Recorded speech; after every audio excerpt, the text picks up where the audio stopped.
Welcome everybody to the second episode of the First Strike Podcast. I am your host and I go by the name of the Marathon Don. Here in the First Strike Podcast, we strike first and we talk later. So thank you everybody for tuning in for episode number 2. And boy, oh boy, so much going on in the world of combat sports, and I'm here to talk about it today. So today we're going to talk about some notable retirements that took place. We're going to react to the amazing, probably one of the best pay-per-views that the UFC has put on in the last 5-10 years, UFC 311. So much going on, and also some rumored super fights in the world of boxing. So thank you so much for tuning in. This is your cultural hub for everything combat sports, and I'm so excited to be here with you guys today. So if you love this channel, make sure you take a comment. Make sure you take a second to subscribe, comment, and like and share. So thank you guys. So let's get right into it because there's so much to talk about. So the first thing you'll notice is that my setup is a little different today. I actually flew in to North Carolina. Normally I shoot in New York City. So today I'm in my brother-in-law's studio out here in North Carolina. Came over here for the weekend to visit my sister. So big shout out to my brother for allowing me to shoot here. And yeah, this week has been a tremendous week. So there's so much to talk about. And I think where we're going to start is we're going to talk about the notable retirements that took place. So the first one that I want to discuss is Holly Holmes, the legend Holly Holmes. So she recently announced her retirement from the world of MMA. And I want to take a moment to salute Holly Holmes. I think that she is a trendsetter. She is one of the only former world boxing champions to successfully cross over to MMA and become world champion. She came in at a time that Ronda Rousey was red hot, and not only did she took on Ronda Rousey, she finished her by knockout. Ronda Rousey was never the same since then. Ever since that moment, Holly Holmes went on to fight Cyborg, Amanda Nunes, Miesha Tate, every single top contender, and she has such a successful career in MMA. I can't wait to see what she does next. I wish her the best of luck, and I think that it's very important in MMA, once you start thinking of retirement, to just retire, because this is the type of sport that if you don't retire on time, like this sport will force you to retirement. So once that thought even crosses your mind, I think it's better for you to just call it quit ahead of the curve instead of being forced out, or suffering some knockout losses and eventually being let go of your contract. So big shout out to her. I think she's doing it at the right time. She's already accomplished so many great things, and I hope that she continues to be involved in the culture of combat sports. The next notable retirement is Chris Weidman. Chris Weidman came in at a time and he turned the MMA world upside down. He defeated Anderson Silva in his prime by knockout. Anderson Silva was never the same after that fight. He went on to defend his middleweight championship, and he fought everybody. He fought a who's who, and he beat a who's who of the business. And I think that, after suffering a devastating leg injury like the one that he did, I think it was just something that, he said himself, he had so many surgeries. And I think that, once you start having surgeries, you start suffering some losses or having fights that are a little bit too competitive with people that you would have beaten dominantly years ago, I think it's time to call it quits. So I think he's also retiring at a right time. I think it's one of those things where you want to make sure that you're healthy and you're not forced out of the sport. That way you can still enjoy other opportunities and other chapters later on in life. So Chris Weidman, former middleweight champion, he did it all. Big congratulations to him on retirement. From the First Strike Podcast, we wish you nothing but the best. The next notable retirement that was announced this week, and it's funny because this week was literally full of retirement news, and I think there was none other bigger than the announcement by Tyson Fury from boxing. Tyson Fury is a legendary heavyweight boxer, the lineal heavyweight champion for many years. He took on and defeated the likes of the Klitschko's, not the Klitschko's, Vladimir Klitschko, Wilder, Usyk, and he was a fighter that just took on everyone. He had the personality, the charm to cross over to WWE and other sports. And when I think of Tyson Fury, I think of entertainment. Like, he was just what an entertaining fighter. And I think he just met his match with Usyk. I think Usyk had a very tough style, and although the fights were very, very competitive, I think it's just one of those things where he has nothing else to prove. He's such an entertaining guy. No matter what he does next, fans will be tuning in. And I think it's one of those things that he defeated everybody aside from a fight with Anthony Joshua.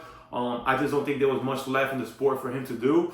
He did it all. So we wish you the best on your retirement. And no matter what you decide to do next, rest assured, the First Strike Podcast will be tuning in.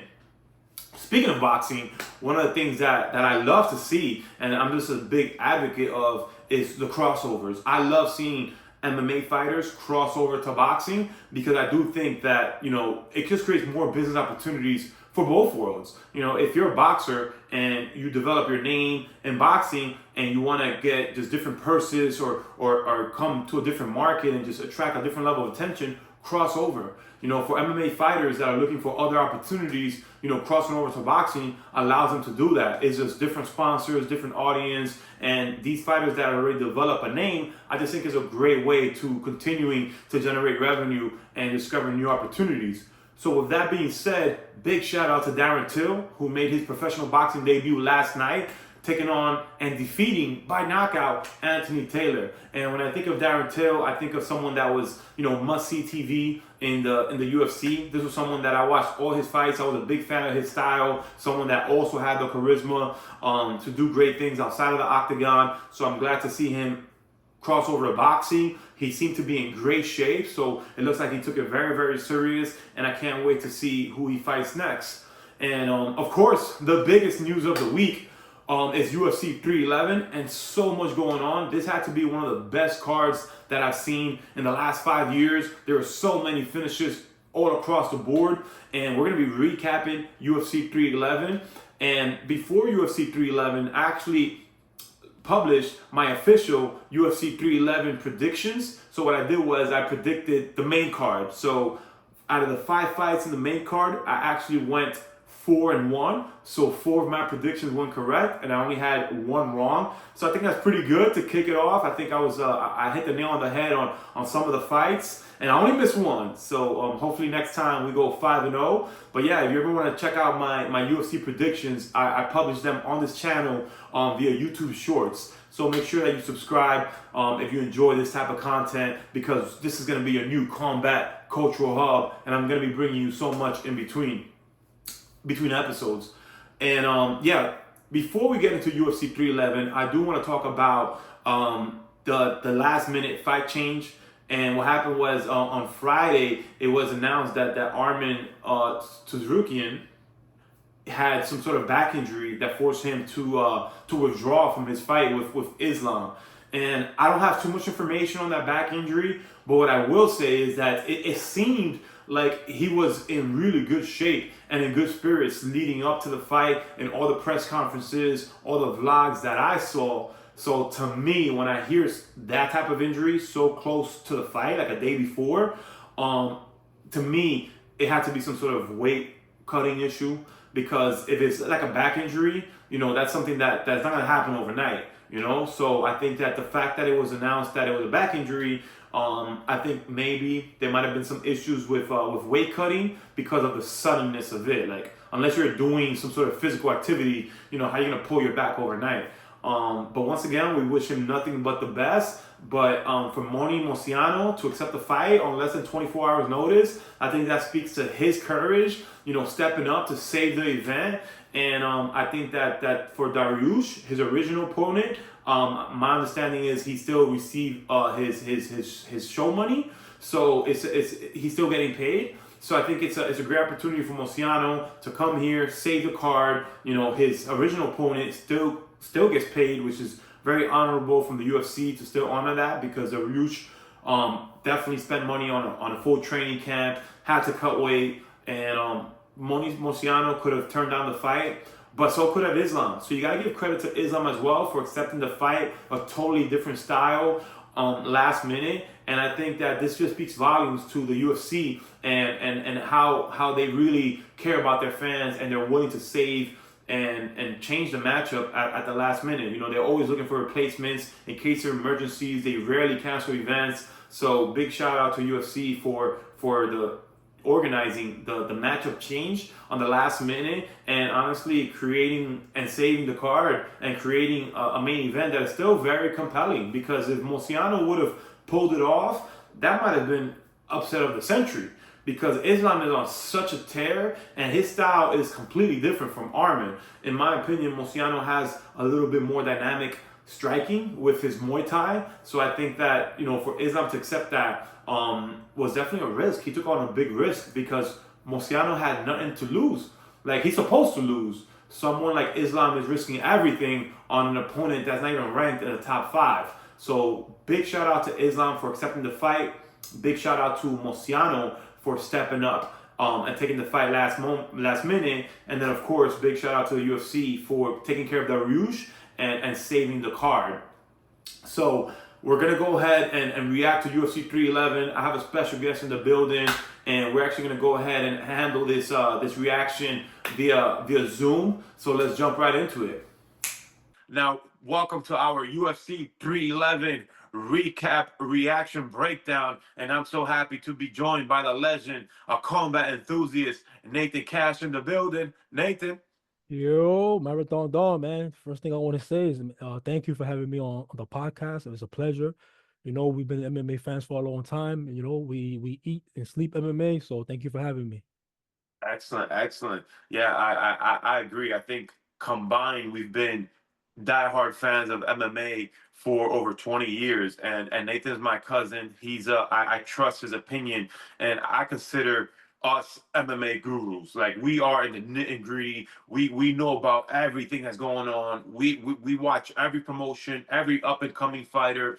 So I'm excited to break down and dissect the main card of UFC 311 with you. I can't wait to hear your opinions on the fight because, to me, this was one of the best pay-per-views I've seen in a while, man. Like, the card was stacked, and I felt like every fight delivered from top to bottom. But I guess we should start with Kevin Holland because Kevin Holland, he fought the Ritter.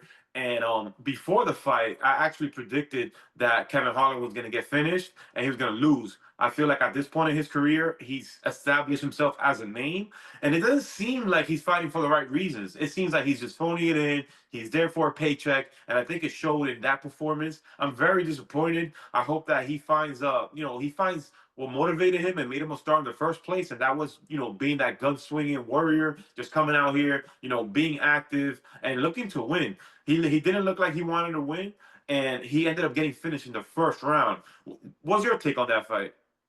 Yeah, Renee the Renner, 19-2. He came in the fight with 13 submissions, and he's a nightmare with the grappling, and then it's the same story every time with Kevin Holland. Every time he has a strong grappler and takes him down, he has a hard time getting back up to his feet. And I don't know if you've seen the Jackson podcast like about a few days ago. He was on there with Rampage, and they asked him about the fight on Saturday, and he said he doesn't really care about the fight. So as soon as I kind of like heard that, it was like immediately it was like a red flag. But I thought Kevin Holland was gonna be able to come through and get the win. Riddler, the Riddler coming in and his second UFC fight, he was the former light heavyweight champion in ONE FC, so he was, he also has a lot of hype, But yeah, just like same thing, Kevin Holland, once he gets down, he just can't get back up to his feet, and the Riddler made a quick, easy work of him to finish him in the first round. Yeah, you know that when I think of Kevin Holland, he always reminded me of like a Deadpool character.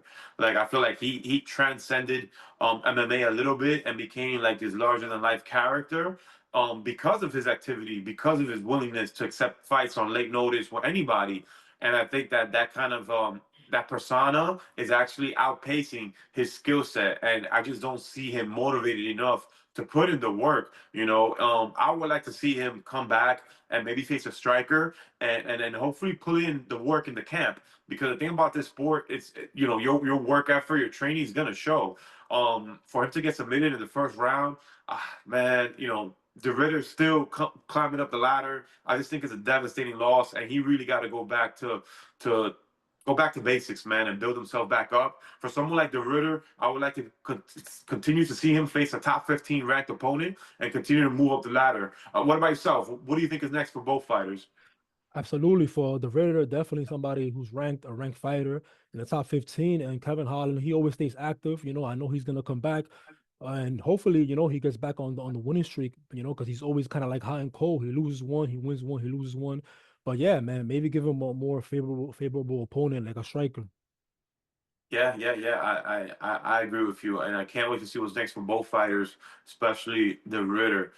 So moving on to the next fight, is that we look at a heavyweight clash. It was Almeida versus Spivak. You know, I was very impressed with Almeida. I actually predicted that Almeida was going to be too much. His grappling skill set and his submission skills. I felt like Spivak at this point he's kind of like accepted the role of a gatekeeper. I was very impressed with the physique of Almeida. It looked like he toned down a little bit. His striking looked a lot sharper, and he was able to get the win by finish. So I feel like with Almeida, I would love to see him continue to develop and fight maybe another top 5 ranked opponent. Someone like Volkov comes to mind. That would be an excellent clash of styles. For Spivak, I think that, there's nothing wrong with being a gatekeeper. Continue to, refine his skills. Maybe take on someone in the lower top 15 of the heavyweight division. But I do think that right now is a very exciting time for the heavyweight division. The only loss Almeida has is against Curtis Blades. So I think that styles make matchups. Him versus Volkov would be a can't miss fight.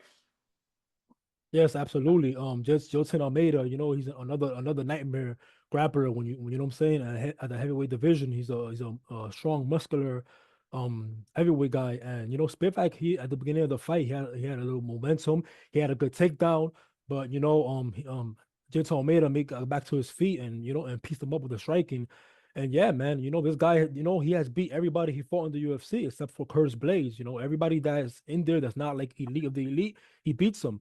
And yeah, definitely is for Almeida next should be definitely somebody ranked. I would like to see him fight somebody in the top 5 or top 10. And I agree with you with Spivak. Definitely, he's a gatekeeper. Still a good, exciting fighter. He has a good wrestling. But yeah, man, I feel like when you put him up against somebody who's ranked in the top 10, he's gonna come up short. The next fight, honestly, I kind of felt like you and me, we have this thing that we developed for many years where we're every card we always highlight the people's main event. Like this is the people's main event. This is a fight that the people want to see.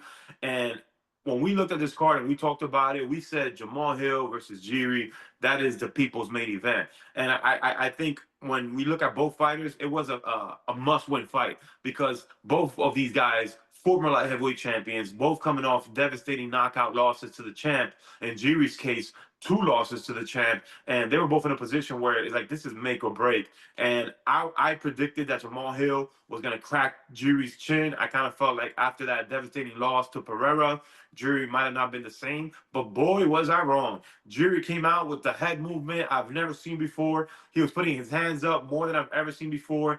And I kind of felt like that controlled chaos he was fighting in burst threw Jamal Hill completely off his rhythm. He got the knockdown in the first round, set the tone. His cardio looked spectacular. I'm so impressed, and what a great fight. What's your take on it? Yes, absolutely, man. It was my opinion, it was fight of the night, and that fight definitely lived up to the hype. Jerry did. It seems like he worked on the on on his head movement. He worked on the defense, and he fixed the issues that he had in his period in his fight before with Alex Pereira, where he seems like kind of to he leaves his chin out in the air to be hit a lot. And I also thought, well, like just like you, I thought Jamal Hill was also gonna find this chin and crack them and put him away, but he proved everybody wrong, and he came through, and the head movement he made. Jamal Hill missed a lot of shots. That seems to get Jamal Hill tired. He cracked them good in the first round, and he was able to seal the deal in the third round and get a finish. And a good exciting fight back and forth, but definitely a fight of the night. Yeah, I think that Jamal Hill outside the octagon, he's done a tremendous job of building himself up. He's the type of fighter that no matter where he goes now, he gets a reaction. Like he's developed his brand and his hype where, whether it's good or bad, a lot of people are booing him for things that he does outside his octagon, but he has a name. And I think that this was he was in a must do, must win situation. However, because of the way that he built himself, I still think that he's must see TV and his style is just, it's kill or be killed. So I do think for someone like Jamal Hill, I think someone like Khalil Roundtree would be an excellent fight. They're actually scheduled to fight before, and the fight got canceled. So Khalil coming off a championship loss, Jamal Hill coming off a big lost as well, I think is a perfect time for those guys to revisit that fight. And the best thing about it, these guys, they're both strikers. They're both going to stand up. So it's going to be an action-packed fight for the fans. In terms of Jiri, I think someone like John Blachowicz, I don't want to mispronounce his name, I probably did already. But Jiri versus John, I think that would be an excellent fight, and it just keeps Jiri in the upper echelon of the division where he belongs. You know, he's proven that he's top five light heavyweight championship material quality fighter, former champion, and with this win, I think it solidifies his position in the top five, top three of the division. Someone like Jamal Hill, I think that he should go back to the drawing board, take on a Khalil Roundtree, and then maybe a few more strikers, and continue to build and pile together some wins. Yeah, definitely, man. Khalil Roundtree, I think he'll be a good opponent for either Jerry or Jamal Hill. Imagine Khalil Roundtree versus Jerry, man. That would be a good, exciting fight. And I feel like Roundtree did better than Jerry or Jamal Hill when he fought Alex Pereira. And another thing for Jerry, man, he has two losses to the current champion Alex Pereira, and it's so difficult to kind of like get a third rematch when you already lost to Pereira twice, But I feel like one more win or what I'm saying, another good exciting knockout for Jerry will definitely get him that third rematch with Alex Pereira. And in this sport, you never know what happens. You know, Pereira was just announced to be fighting Ankalaev. And if Pereira loses, Jiri's right there. You know, we're talking about he's probably like the number one contender. You know, he's a top three ranked fighter. So I think that for Jiri, he just solidified himself in that in that position where at any given time, he could get a title shot. But I agree with you. You know, losing twice to the champion, especially by knockout, I don't think anyone's demanding to see Jiri fight for the belt again. And on the flip side, I don't want to see him get hurt. You know, he lost twice by knockout to the champion. So I think someone like John would be a great fight, and I would love to see him chain together some wins and build himself back up. And for Jamal Hill, what do you see in his foreseeable future? Yeah, Jamal Hill, I think he's still an exciting fighter, man. When he always comes to fight, always comes standing bang, man. But definitely somebody in the top 10 or top five, he just needs one more win, to gain his momentum back gain his momentum back and gain back his confidence. That was a tough loss. He really needed this win against Jury, and I know he wanted to, to get back in there and rematch Alex Pereira. But now with this loss, he's gonna have to get back of the line and gain at least one or two more big wins, to be in title contention again. Yeah, I definitely agree with your assessment, and I think we both agree that we can't see what's next for both of these fighters. I feel like when John Jones first retired, there was a time period where the light heavyweight division was a little stagnant. You know, there were a lot of the belt was moving around. It went from John to Glover, and it was just flipping around. Like a lot of these guys, they were not even able to chain title defenses together. And I feel like now with Pereira and this new set of contenders, it's brought in so much life to the division, and it's a very, very exciting time for the light heavyweight division. I agree, man. That Alex Pereira looks like he's gonna hold on to a belt for a minute, man, and let's see how many times he defends it. It's gonna be interesting. Yeah, I agree. So speaking of defenses, let's move on to the co-main event of the night. Wow, what a cardio fest! What a takedown! What a epic matchup and a clash of styles. Morab versus Umar Nurmagomedov. Morab winning by decision, handing Umar his first loss. Prior to this fight, I did a UFC predictions that I published on YouTube Shorts where I predicted the main card, and this was one of those fights where I knew Morab was going to outwork him. And to me, what really what made me switch my opinion on Marab was seeing the way he outworked Henry Cejudo. You throw Henry and Marab in a pure wrestling fight, a pure wrestling match on the mats. There's no way he's gonna beat Cejudo. But when you mix in the strikes, the pressure, the clinch work, Marab's gas tank, he has developed a style that is so challenging to beat.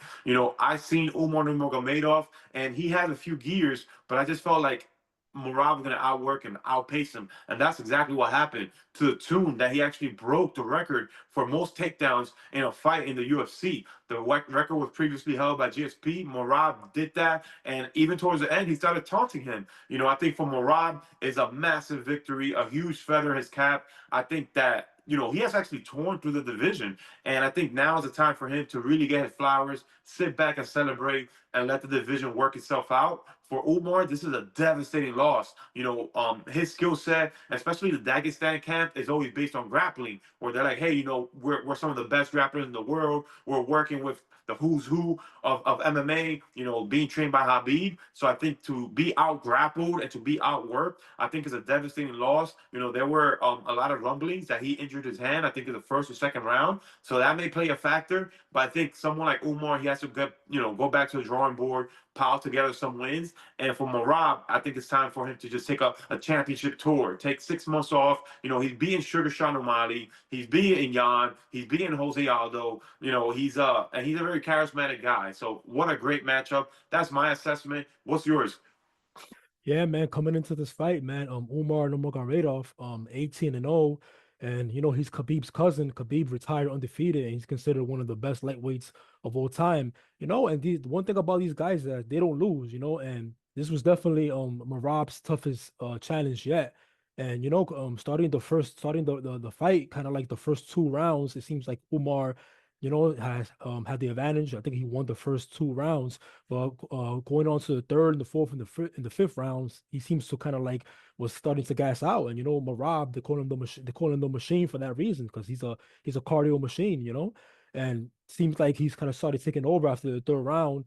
And there was one point where he cracked him and he did the Nadias. He pointed the finger, he took him down, he pointed at him and started showboating, and that kind of like swayed the judges, because I think most people had it 2-2 going into the fifth. So, Marab did what he had to do to take the fifth round, and that's how he, got the decision. But definitely it was a good, exciting fight, man. You know. And in terms of what's next, for someone like Umar, what do you want to see Umar do next? I mean, the 135 division has a lot of good fighters, a lot of good, exciting fighters, Definitely, he's definitely needs to fight somebody in the top five, somebody ranked, and as far as Marab, maybe they could do the Sugar Sean rematch, or maybe somebody like a Peter Young rematch. But it's kind of difficult with Marab, because he pretty much beat like a lot of, not most of the good fighters in that division. So it's gonna be interesting to see who's his next opponent. Yeah, I definitely agree with you. Someone that I think would have been a fascinating matchup just got knocked down the ladder, which was Figueiredo. I Mm, really would have wanted to see that fight, but Figueiredo just lost to Jan. So where does mm. that put that matchup? Because I don't know a lot of people that are craving to see Morab and Jan fight again, because when they did fight, Morab outworked him as well. In fact, I think like his last fight are decisions, but they're all like marathons. He's outpacing, outworking, outstriking, and I think that he also has a very good chin. So it's his style is going to be very, very difficult to beat. And what I love to see is that Sterling was a champion, and he comes from the same camp as Marab. They had that friendship. They didn't want to fight each other. Now Sterling moved up, and Marab is dominating the division. I think that's a really cool story, man. And I think that he got to take some time to see the division kind of like work itself out. And there's so many contenders that are so close. You know what I think would be a great fight? Sugar Sean versus Jan, and maybe the winner gets they could do that rematch, and then maybe the winner put themselves in a position to earn back a title shot.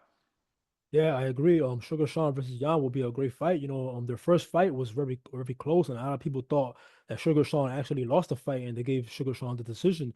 But back to Marab, man, he's such a exciting champion inside the octagon and also outside, man. He has a very funny personality, and I'm glad he got to keep the belt.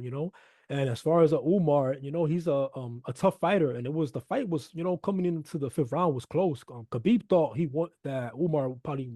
I think Khabib thought Umar won the fight, and I know he's gonna come back stronger. You only learn from your losses, and Umar, he trains with those Dagestan killers, and you know he's gonna come back stronger than ever. And I know it's gonna take one or two more wins for him to get back, and sooner or later down the line they're gonna run that rematch again. Yeah, I agree with you, especially if he injured his hand, because that's always going to be in the back of his mind. Or, like, I don't want to say it's an excuse, but it's always going to be something that influence where he's like, oh, hey, you know what? What if I didn't injure my hand? It kind of reminds me of Sugar Sean versus Cheeto Vera, where he's like, oh, I didn't lose, I got injured, and that led to the finish. So, someone like Umar, they could always say, hey, you know what? Because I injured my hand, so I think they might use that as motivation. And it's a very competitive matchup. It's a great time for the division, and I can't see what happens next. Any last thoughts on that championship fight or that division in general? The bantamweight division, man, is one of the most exciting divisions in UFC, man, and I can't wait to see what's next from Marab. Yeah, yeah, I agree with you. I think he's a funny guy, and I love his personality, hard worker, and there's no one more deserving of all his accolades than him. But moving on to the main event, wow, what a story! I mean, before we even talk about the main event, we got to talk a little bit about the events that led up to it, because Islam was scheduled to face Arman. And at the last minute, literally like 24 hours before the fight, like the day of the weigh-in, there's breaking news that Arman had some sort of back injury that forced him to pull out. Now, historically, I remember that there's very few injuries that happen on the day of the weigh-in. I do remember Daniel Cormier pulling his back from a sneeze.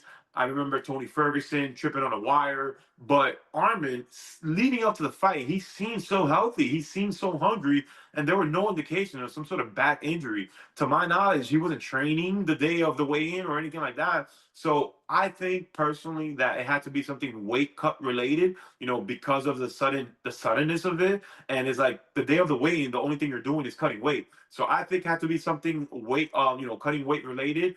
And for Mosiano to step up at the last minute, shout out to him. What a legend, what a warrior. These are the type of fighters and the type of moments that make fighters. And Dana White just loves that. That warrior mentality, willing to step up to a championship fight, to fight a pound for pound great. He was scheduled to fight Dariush in a 3-round fight. Now he's moving up to fight, for the belt in a 5-round fight against, someone that's just been on a tear.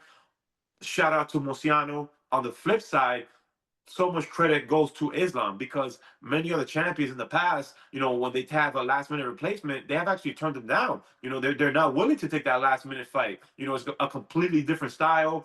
Someone like Mosiano has a very strong striking as opposed to Arman. So it's Islam has everything to lose. Mosiano has everything to gain.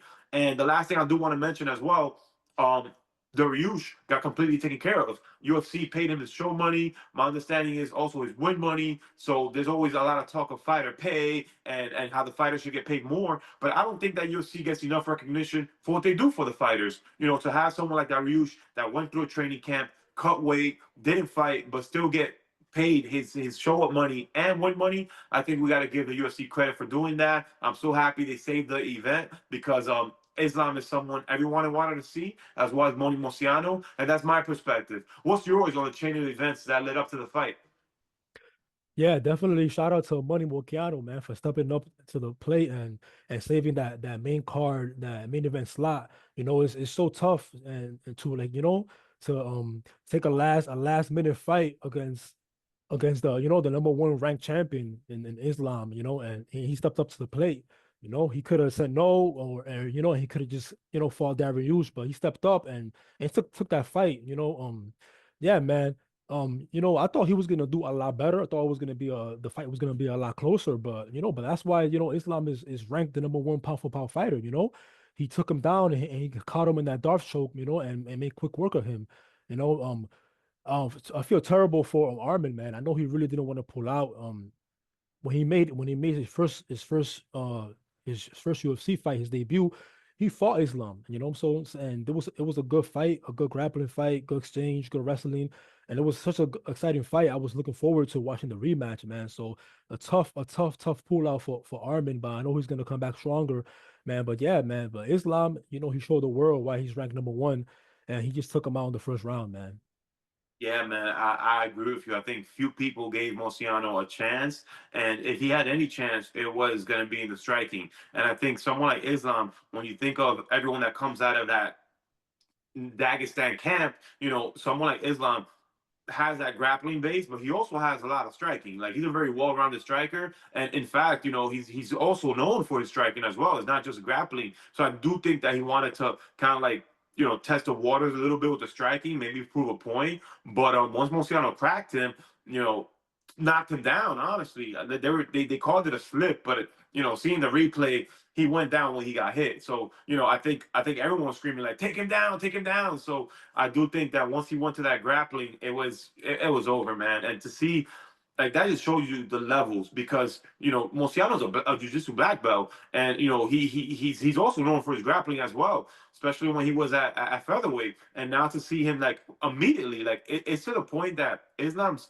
grappling is so dominating that these guys are panic tapping. You know, Daniel Cormier said it. Like they're tapping before the submission's even fully locked in, and that just screams to the power of Islam. It reminds me a little bit of Chimaev, where it's almost like, bro, like once they take you down, it's like it's over. Like you can't even.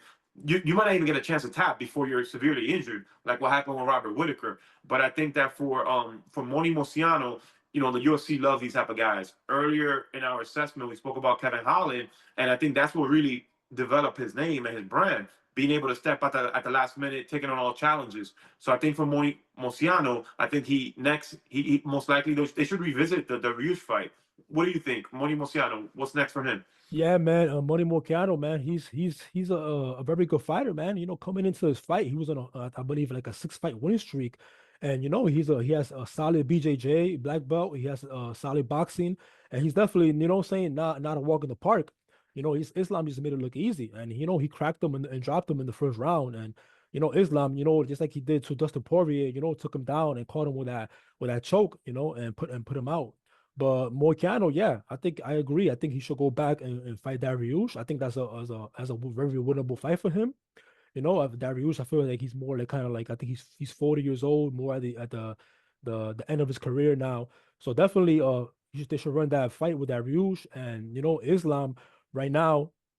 I don't know who maybe he rematches Armin. I mean, you know what I'm saying? Or maybe he does the Oliveira fight, or maybe they do Armin versus Oliveira too. But definitely Islam right now, he just defended the belt for the fourth time. And that's the first time that's been done in the UFC.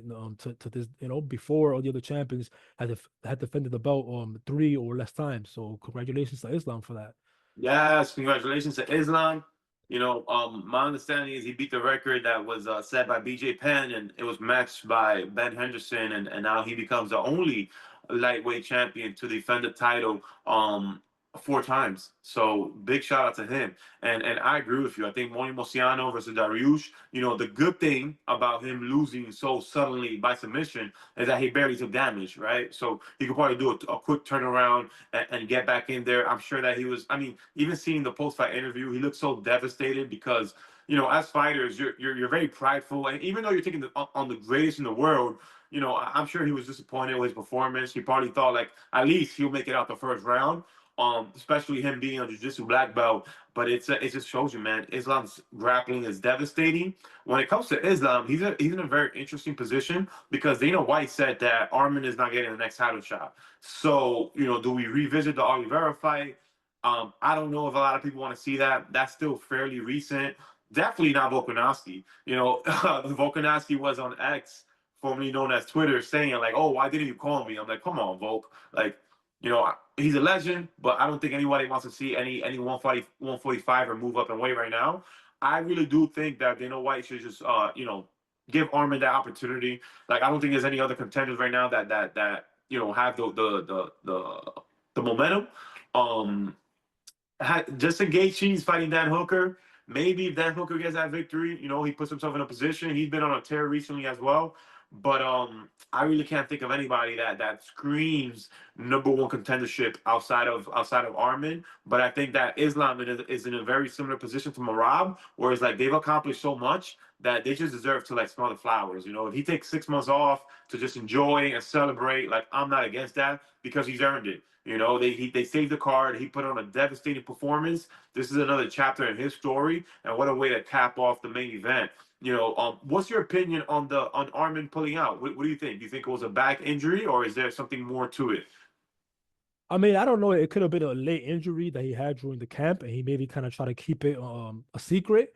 Maybe he tried to kind of like force the fight, but then at the end he kind of like realized to himself like, listen, man, this injury might be a little bit too much, and he had to pull out. Or maybe it could have been something cutting weight. I don't know. It is kind of it is kind of kind of sus. Saying pulling out last minute like that and saying it's a back injury.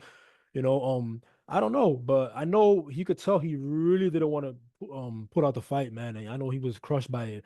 But whatever reason it was, I know Dana White's not having none of it. And pulling out the fight like that in the last minute, and potentially ruining the main event card, the main event fight, is bad.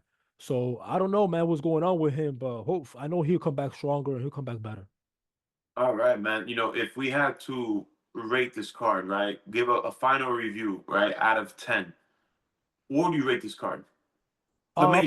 The main card, just on the main card. Yeah, the main card, I'll give it probably an 8 out of 10.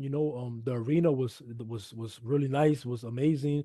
In Inglewood, California, where the LA Clippers play, the vibe and the energy was dope. The crowd was dope too, and the main card had four out of the 5 fights were finishes, so definitely was a good main card. I'll give it probably maybe like around 8, a solid 8. Yeah, I completely agree with you. One of the things that I want to start doing here, only here in the First Strike podcast, I want to start reviewing main cards. So I want to go ahead and officially give this card a 8 out of 10. I think that's going to be our official score for this card because when you look at UFC 311, honestly, it was a phenomenal card. One of the best ones that I've seen in such time and in a long time. Every fight had a storyline, a double header, 2 championship fights, and I think that there's so many amazing things coming out of this event. So much great things to look forward to, and like you mentioned, 4 finishes out of 5 fights. I think to see the champions defend their belts. There's a little bit of controversy, a little bit of celebration, a little bit of everything in between. This card had it all. It had breaking news with the Pereira fight being announced versus Ankalaev. And I think that this was just a great card. And what a great way to kick off the year. So I'm excited to see what happens next. I think the next time that we do our card review and our reaction, our this segment, we're gonna go ahead and do it on February 1st for the Adesanya fight. But before we move on to that, any last thoughts on UFC 311? Yeah, man, UFC 311, man. The UFC started off with a banger. It was a banger of a card. Great card overall. The main card lived up to the hype, man, and definitely they started off the year off strong. Perfect. I definitely agree with you. All right, everybody, there you have it. That's our official UFC 311 review and recap. Like I said before, Nathan Cash, he's a combat enthusiast. He's gonna be one of our analysts that's gonna be popping up here in the First Strike podcast. So make sure you check him out on Instagram and look forward to these reviews. The next official First Strike podcast review is going to happen on February 1st. Adesanya has a very tough task ahead of him and in a very stacked card, so I'm very excited to see that one. But other than that, Nathan, any last thoughts for the people? I just want to say, everybody stay locked and stay tuned into the First Strike podcast with my guy, the Marathon Don.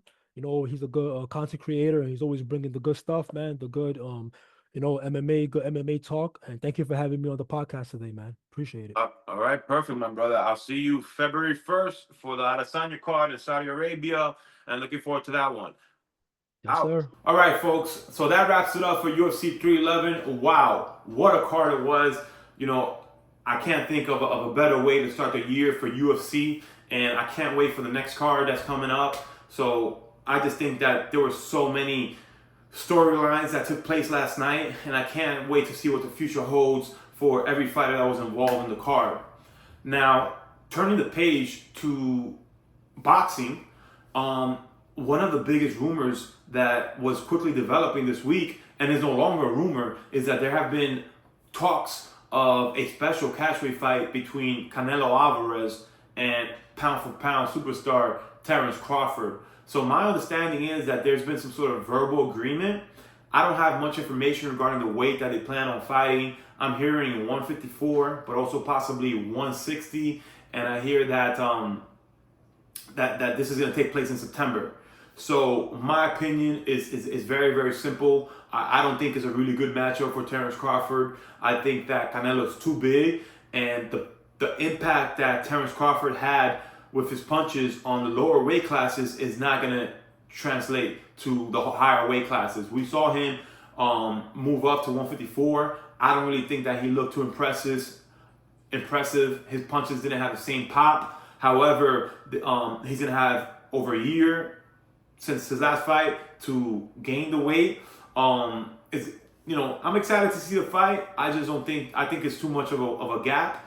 Unless Canelo has significantly slowed down, I don't really think it's going to be a competitive matchup. In fact, I think it's going to be very similar to Canelo versus Bivol, where when Canelo moved up in weight, Bivol was just too big. The punches don't have the same impact, well as Bivol punches did seem to have a big impact on Canelo, and the power was not carried over successfully with the weight increase. I do think it's great for the sport, to already have a super fight on the horizon.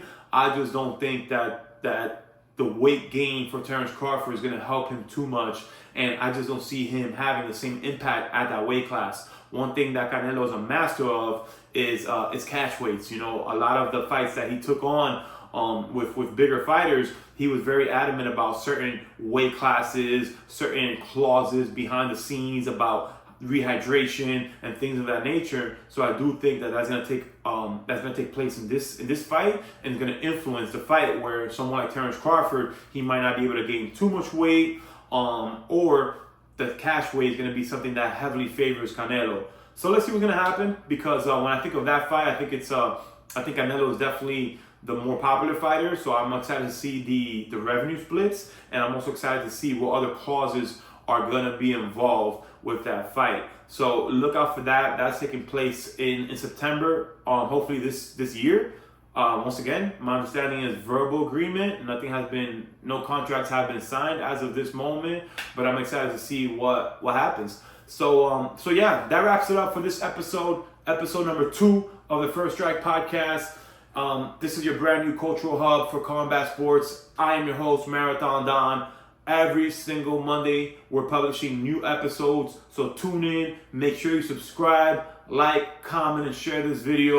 I'm going to be having a ton of content for you guys, and every single Monday morning, we're dropping a new episode of the First Strike podcast. Once again, I am your host, the Marathon Don. Out.